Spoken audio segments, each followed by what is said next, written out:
are listening to LOA Recon with the Good Vibe coach Jeanette Ma, where we dissect the ins and outs and the art and science of conscious creation, all intended to amp up your manifesting game. Let's have some fun together.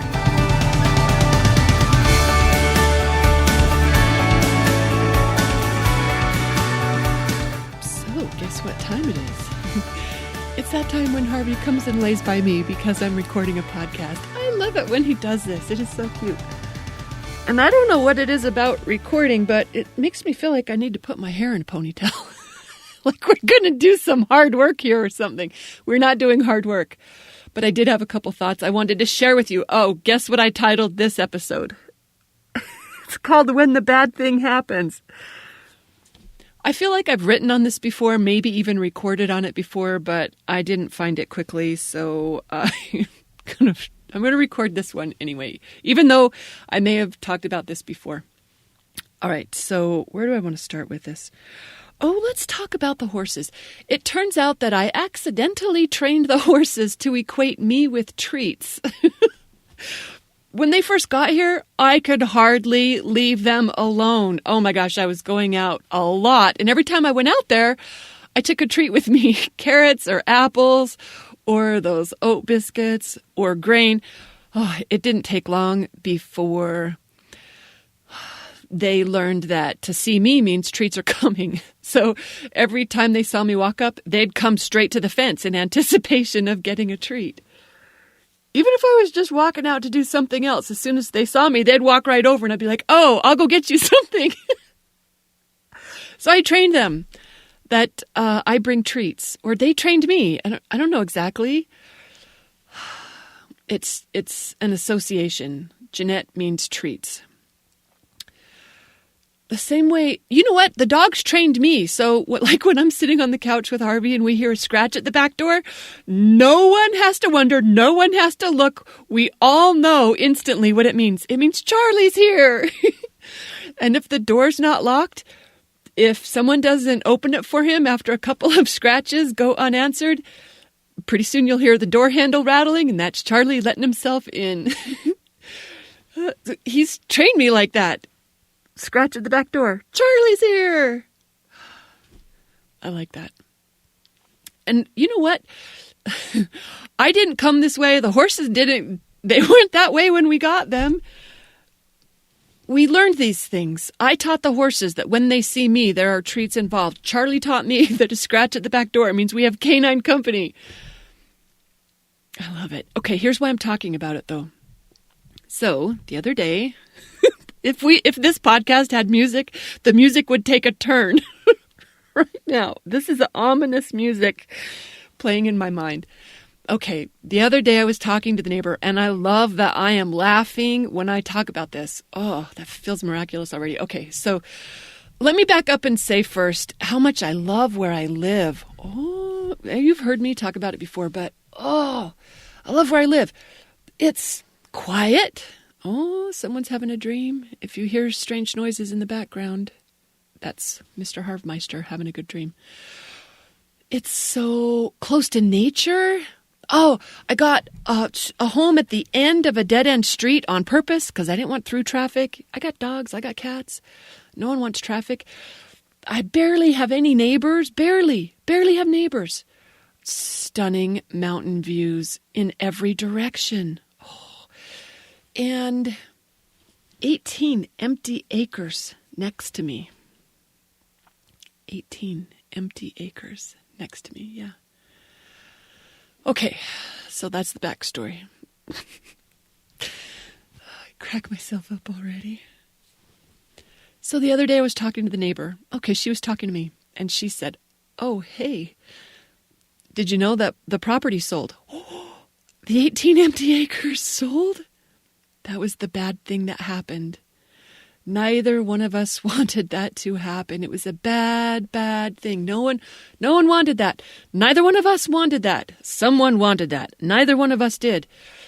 Because we felt like it was destined to ruin our quality of lives up here. I mean, we live at the end of a dead-end street. No one wants to be on a through street. No one wants traffic coming off that mountain. No one wants that. We don't want that.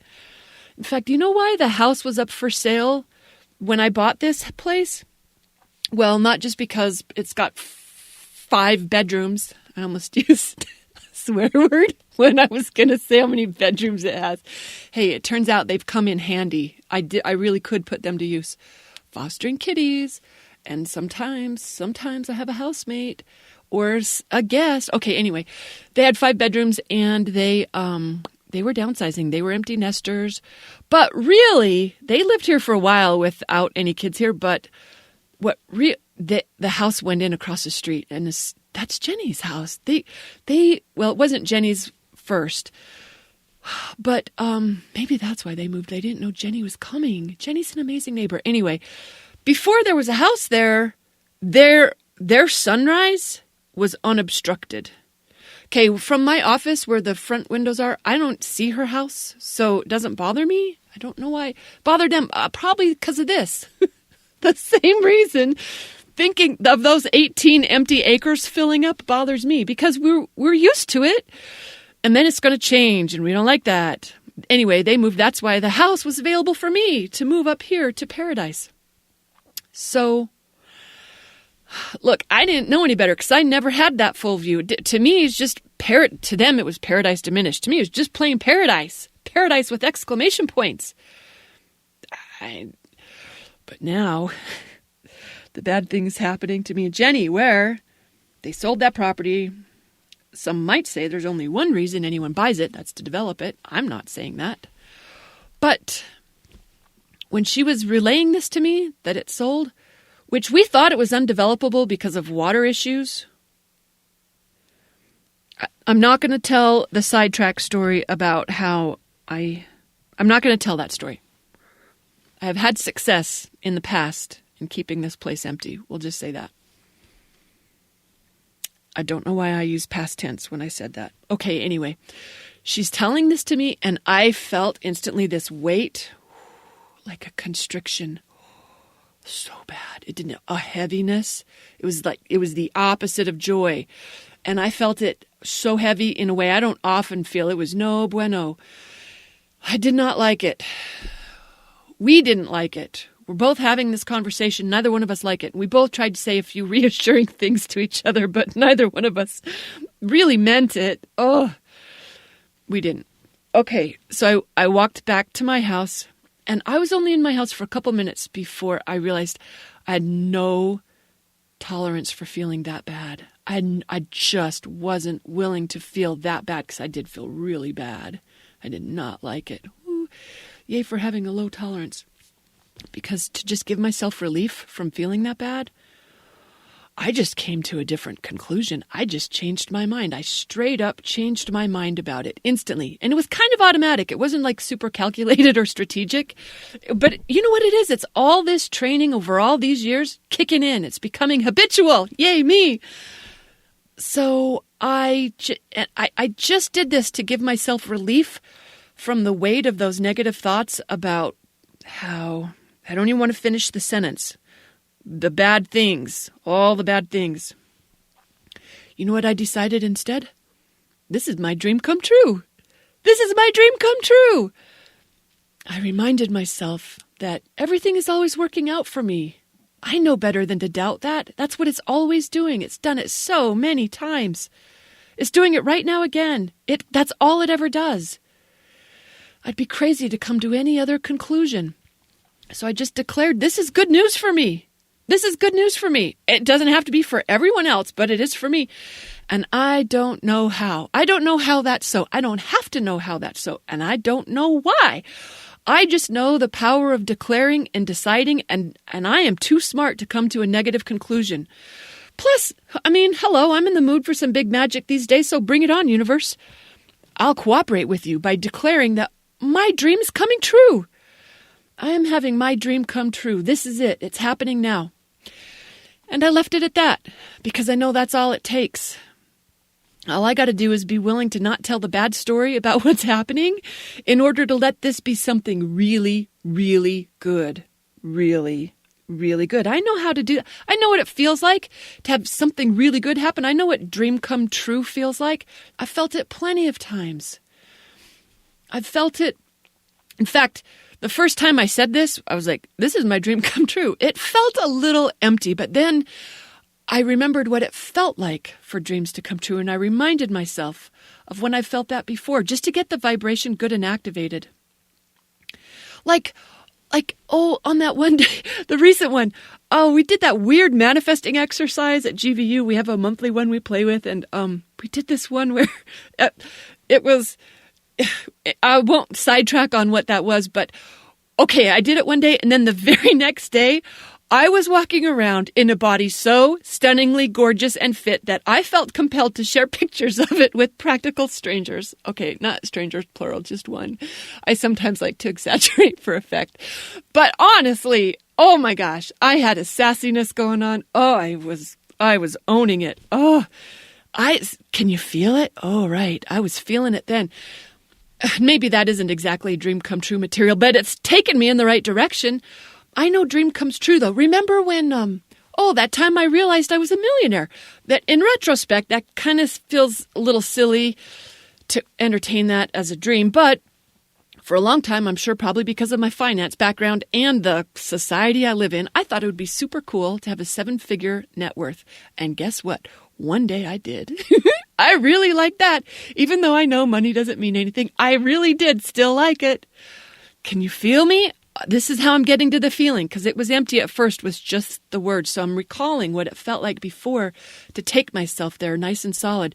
Like that other time when all I ever wanted more than anything was a coaching practice, specifically a law of attraction coaching practice. That's all I wanted more than anything. And after going through coach training, it didn't look like the odds were in my favor. They teach you that most of you are going to fail, and the few of you who are lucky enough to have a full-time practice aren't likely to make more than $30,000 a year. So if you have to make more than that, don't quit your day job. Oh, but then guess what? So I knew how to say clients before there were clients. I mean, vibrationally. I knew how to say clients vibrationally. And guess what universe has to give me when I do that? It has to give me whatever I can find the vibration of. So it had to give me clients because I was saying clients so consistently, so regularly, so emphatically. It had to deliver them. And it did. And I'm living still my professional dream come true right now. Talking to you right now. All I ever wanted was to make a living talking conscious creation with other people who were into it. It's totally happening right now. Oh my gosh. And I got it. Oh, hello. Got a dream come true laying right here by me. Harvey's my dream come true. I love this dog. I've had amazing dogs, but honestly, this dog is something so special. I always wanted a dog like this. Someone who was comfortable with hands-on attention. This guy sits in my lap. Okay, whether I don't have to be just sitting on the floor. Sometimes he even does it on the couch.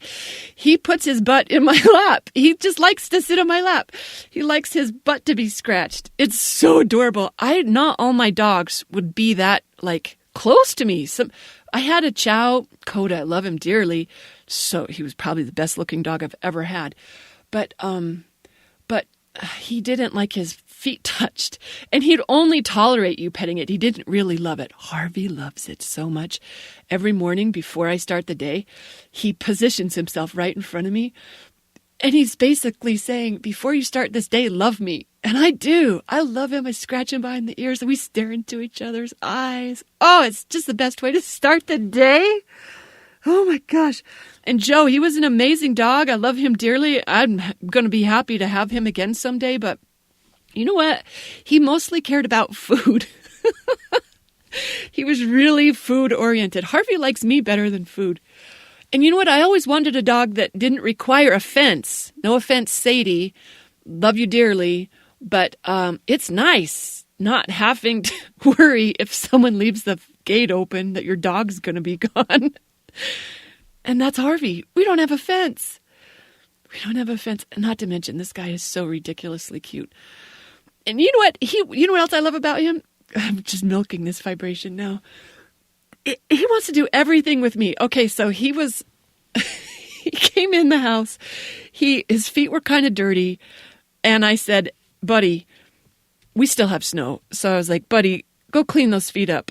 And so he didn't go anywhere. He doesn't know what that means. So I pretended to throw something out into the snow, but he wasn't falling for it. And so he wasn't going anywhere. And I didn't have shoes on. I wasn't going to go out there. So I just thought, I'll just stand here long enough. He'll eventually get bored and he'll go wander off. And I'll let him wander around in the snow a little before he comes back in. Because he already came in once. And he was leaving footprints on the carpet. I was like, yeah, no, not this. You go clean up. So we stood there waiting each other out on the deck. I thought, oh, he'll get bored. No, he didn't. He did not leave my side. He kept looking at me like, what are we doing out here? It was snowing. Oh my gosh, I love this dog. Oh, he's my dream come true. So can you feel how I got that vibration activated? I know that vibration. And I don't know how this is going to be my dream come true. Maybe an investor bought it who isn't going to do anything with it anytime soon. Maybe. Or maybe someone bought it. Actually, there's a guy who does that around here. He buys parcels of property just to keep this area green. Maybe he bought it. Maybe someone's going to build just one gorgeous house on it and it's going to be super wildlife friendly. Maybe someone's going to turn this into a horse trail. Hey, stranger things have happened. It's one of my favorite mantras when you're having trouble believing in something good. Stranger things have happened. And we all know strange things, right? Maybe this is what inspires me to move. I'm not afraid of moving. Every time I've moved, it gets ridiculously better. How can I be afraid of moving again? Maybe I meet my dream come true love somehow because of this deal. Who knows? Stranger things. Maybe I'll meet someone who upgrades my professional life in ways I've always wanted. Maybe it is going to be a couple of houses up there, and maybe I'll love those neighbors even more than I love Jenny.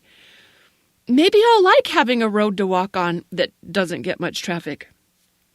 Maybe more neighbors are going to grow our community voice for even better management policies in our area, in our community. I don't know. And you know what? Look, I don't even know that it's sold. I don't know. Maybe even if it did, maybe it'll fall through. Stranger things. Maybe I'll be the one who buys it. Who knows? All I know for sure is that this is my dream come true. All I got to do is be willing to conclude that instead of concluding that the bad thing happened. This is what it looks like when things are working out for me because I know the power of declaring what I want. So I don't know how this is good. And I don't know why. Actually, I do know why. The why is because I said so. That's why. Because I said so. I'm smart like that. Here's why I'm telling you this. Okay. It took me a minute to get to that like really feeling it place. I said the words first and they felt a little hollow. You know, like when you get those Easter bunnies and you're so excited as a kid before you realize it's just the shell, there's nothing inside. Those words, they felt like that the first time I said it, but it didn't take long for me to get plugged in. And that's fine that it took me a few minutes to get there. I'm not going to begrudge myself that when I was in the kind of angsty fear that I don't even want to elaborate that, I'm not activating that. But what I'm saying is I want it to be that automatic that when something crappy happens that I instantly know, the same way I instantly know when I hear that scratch, I know that Charlie's here. Or the same way the horses instantly know when they see me that treats are coming. I want to instantly know when the contrast throws down that this means my life is about to get crazy better. Even better than it was before. That's what it means when when bad stuff happens. It just means life is trying to get better. It wants to expand into better things. Remember my massage therapist? I quote her so many years ago. I don't even remember her name. But remember when she got fired and her first thought, this girl had no money for that month's rent. She got fired and her first thought was, this is how she told it to me, and I believe her. Her first thought was, wow, something really good must be getting ready to happen. That's what I want. I want that instant connection that when something bad is happening, I know, wow, something really good is getting ready to happen. That's how I want to be with it. I want to know that so solidly that I don't doubt it and I don't sweat it. Because it's not a bad thing that's happening. It's life expanding. And that's not bad. That's all good. And we get to decide what flavor this is going to be. You know, like the people who used to live here when they saw Jenny's place going up and they said, we're out. And they're missing out on the most fabulous neighbor. And, hello, let alone paradise. I was like, where could they have possibly moved to after this? Okay, she was apparently tired of gardening, so she didn't want her yard anymore. So she had a different desire. Okay, I get it. But here's the thing about Jenny as a neighbor. She put in her own forest. She's got her own personal forest that I get to enjoy. This place, it looks even better because she's here. Better than when it was empty. I'm just saying. She's attracting more wildlife too, and she's wildlife friendly. She's the coolest neighbor ever. I love her so much. So there's one more thing. Dang. I got a long episode going. Have I been talking a whole lot? All right. Probably because I talked about Harvey. All right. So there was one more thing I wanted to say about this. Oh, I remember. It was about those dreams come true. Okay. You know where they started, right? My dream come true. Me sending naked selfies. Okay, it was one. It was one picture, one person, and it's deleted. Okay, anyway, you know where it started? Back in the day. I don't even like to put words to it. Can you feel how I hesitate to even describe what that contrast was like? It started in body shame. That's where that dream come true started. That 7-figure net worth. You know where it started? Those days of financial fear, financial lack. The dream of, hello, me, living my dream of being a manifesting coach. Hello, you know where that dream started? Oh, I lived in professional hell. Yeah, I know. A lot of us have been there. Oh, it was bad. It was so bad. Harvey, this dream come true, you know where that started? An abandoned pregnant mama dog being rescued by an out-of-state rescue group. And, hello, co-contrast, my pack of 3 being reduced to 1 while I was fostering her to make room for Harvey. Gosh, it's going to make me cry. All those dreams come true, they all started in contrast. That's the bad thing. That bad thing happening. Oh, it was the seeds of dreams come true. That's what they were. Martha Beck shares that exercise where, you can prove to yourself that everything good in your life came from something bad by identifying something amazing and then tracing back to the steps that led to it until you get to something really awful. That's how you can show yourself and feel more confidence for your current bad thing the next time you have one, that it's leading to something good when we look backwards and we see all those bad things that led to something good. It's a really cool exercise. And we know how to be ready for that. We know how to be ready for letting something good happen. We do it by being a vibrational match to good news instead of bad news. And, end of the world as we know it news and whatever other version of woe is me we otherwise tell. We're too smart for that. It took me a minute, but I got there. And that's why I'm talking about it, because I want to get better at it. And if I share it with you, then I will. But I want you to get better at it too. Let's get better at this together, because we know how this system works. And we're working it every day, aren't we? Thanks for listening, and happy manifesting.